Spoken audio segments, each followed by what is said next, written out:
Status ऐसा लगाइए कि अगर कोई देखे तो उसे देखने में सवाब मिले, पढ़े तो पढ़ने में सवाब मिले, या कम से कम आपके स्टेटस से उसे कुछ इल्म हासिल हो जाए। ऐसा स्टेटस मत लगाइए कि उसे देखने से गुनाह मिले और उस गुनाह की वजह से आपके हिस्से में भी गुनाह लिखा जाए। याद रखिए, स्टेटस का मतलब होता है हम अपनी जिंदगी को किस तरीके से लोगों के सामने जाहिर कर रहे हैं। मैं आप और हमारी जुबान में कहूँ तो हमारी औकात, इसको कहते हैं स्टेटस।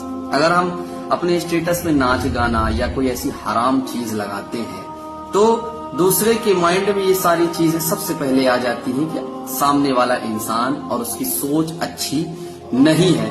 लेकिन अगर आप कोई इल्मी बात लगाते हैं तो सामने वाले के दिल में आपके प्रति इज्जत पैदा होती है और वो आपसे खुश हो जाएगा। स्टेटस ऐसा लगाइए कि अगर कोई देखे तो उसे देखने में सवाब मिले, पढ़े तो पढ़ने में सवाब मिले, या कम से कम आपके स्टेटस से उसे कुछ इल्म हासिल हो जाए। ऐसा स्टेटस मत लगाइए कि उसे देखने से गुनाह मिले और उस गुनाह की वजह से आपके हिस्से में भी गुनाह लिखा जाए। याद रखिए, स्टेटस का मतलब होता है हम अपनी जिंदगी को किस तरीके से लोगों के सामने जाहिर कर रहे हैं। मैं आप और हमारी जुबान में कहूँ तो हमारी औकात, इसको कहते हैं स्टेटस।